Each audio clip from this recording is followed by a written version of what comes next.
আক্তার, আমি উলকানারি সংগঠনের প্রেসিডেন্ট। আমি একজন যৌনকর্মী, ঠিক আছে। এই নেটওয়ার্কিং ভাসমান যৌনকর্মীরা আছে, হোটেল বেস যৌনকর্মীরা আছে, বোথেল বেস যারা আছে, যারা ওদের পোস্টগুলো ব্যবহার করে, যৌনপল্লীর যৌনকর্মীরা এই প্ল্যাটফর্মের মেম্বার। এক নম্বর কথা হলো, আমরা যারা পাচার করে এটা হলো তাদের ব্যক্তিগত ব্যাপার, আমরা এই ঘোষ রাখি না। আমাদের কথা হলো যারা আমরা যৌনকর্মী এই পেশা আছি, যারা অ্যাডেড মানে বয়স হয়েছে, যারা বুঝে, তাদের জন্য আমাদের এই সংগঠনের আন্দোলন। আর আমরা ইয়াং জেনারেশন যারা অল্প বয়সের যারা আছে তাদেরকে আমরা আসলে যৌনকর্মী হিসাবে ধরি না, আর আমরা ওটা বলিও না তারা যৌনকর্মী। আর আমি একটা কথা বলতে চাই, সাংবাদিক ভাই ও বোনেরা, আপনারা দীর্ঘদিন আমাদেরকে সাপোর্ট করেছেন। টানবাজার উচ্ছেদের থেকে নিয়ে কান্দাপট্টি উচ্ছেদের থেকে নিয়ে বিভিন্ন সময় আমাদেরকে অনেক সাপোর্ট করেছেন। আমরা চাই যে আপনারা আমাদেরকে সাপোর্ট করেন। আরেকটা কথা হলো, এই যে ইউটিউব ব্যবহার করেন আপনারা, অনেক সময় অনেক কিছু ব্যবহার করেন, সেখানে লেখেন যে পোস্টুডিও পতিতা, উমুক স্পট পতিতা, ইমুক স্পট পতিতা। আপনাদের কলমে আমরা ভাষা বলতে আমাকে সাহস আসে। আসল কথা অনেকের বলতে সাহস আসে না। আপনারা ভালো সাপোর্ট করবেন। আমরা সাপোর্ট, এই সমাজের একটা অংশ, আমরাও জানি যে এই সমাজে আমাদের কিছু দায়িত্ব আছে, আমরাও কিছু দায়িত্ব নিতে চাই।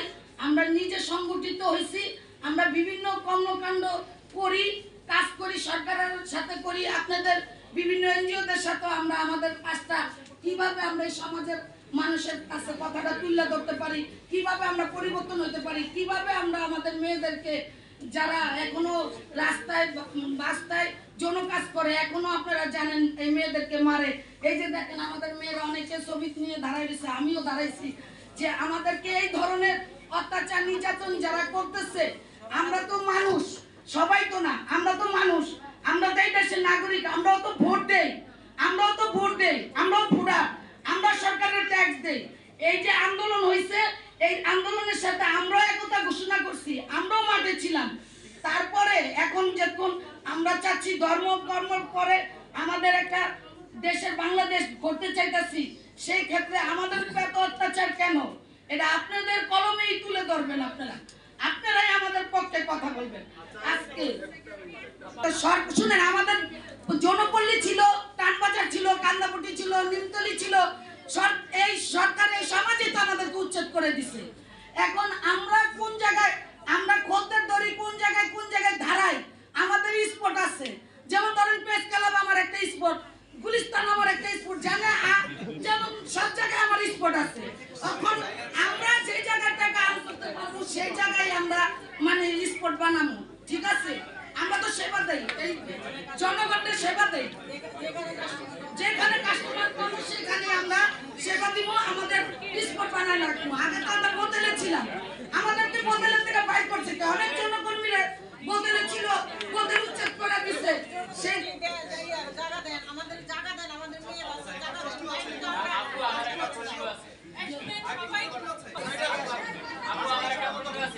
জায়গা হবে না জিনিসটা, সবাই করুন এবং আমাদের একজনকে কন্ট্রোল করতে আসছেন। আপনারা যদি আপনাদের লাইফটা সেটেলের জন্য একটা চেষ্টা করেন, এবং তাতে আপনাদের মানে এটা কি চেষ্টা করছিলেন কিনা, আর চেষ্টা করে থাকলে আপনাদের কোন কারণে সেটা হয়নি, একটু বলবেন, আপনারা করতে চান কি?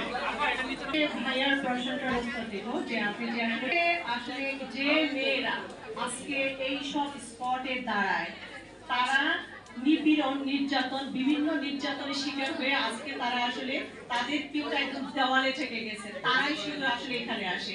এই বাংলাদেশে অনেক মানুষ আছে যারা বিভিন্ন বড় বড় হোটেলে তাদের এনজয় করে, কিন্তু তারা আসলে সেক্স ওয়ার্কার, এই যে 1,02,000 যে নাম বলেছেন, তারা কিন্তু এর মধ্যে নাই।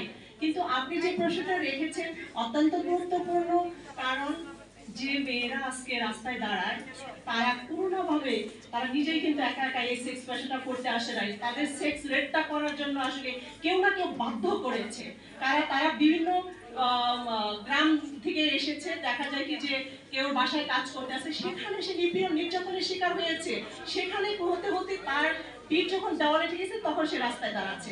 আর যেটা গার্মেন্টস এর কথা বলেছেন যে মেয়েরা কেন গার্মেন্টসে যায় না, কারণ এত দিনের অভিজ্ঞতা যেটা হলো যে সে সেক্স রেটের সাথে ইনভলভ ছিল, সে এখন আসলে যে গার্মেন্টস গুলো যায় সেখানেও সে নির্যাতন নিপীড়নের শিকার হচ্ছে।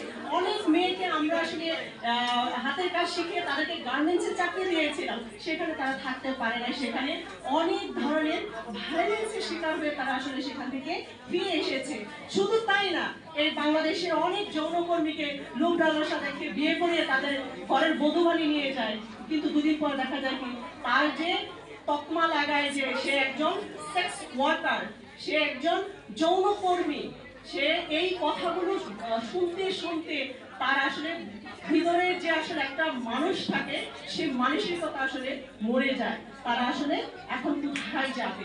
কারণ আপনাদের কাছে আমার প্রশ্ন যে এই মেয়েগুলো আসলে কি একা একাই সবকিছু করে?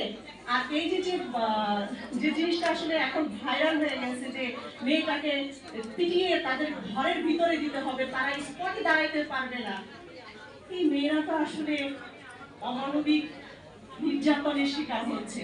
তারা তো আসলে তাদের পিছনের যে লোকগুলা, আজকে সমাজের সেই দৃষ্টিভঙ্গিটা আসলে পরিবর্তন করা দরকার। আমাদের মনে হচ্ছে যে তাদের দৃষ্টিভঙ্গি যদি পরিবর্তন না হয় কখনোই কি আসলে একজন সেক্স ওয়ার্কারের দৃষ্টিভঙ্গি পরিবর্তন হবে? তারা তো আসলে জীবনের জীবিকা অর্জনের জন্য, তার পেটে ভাত দেওয়ার জন্য, তার সন্তানকে মানুষ করার জন্য আসলে এই পেশার সাথে সম্পৃক্ত হয়েছে।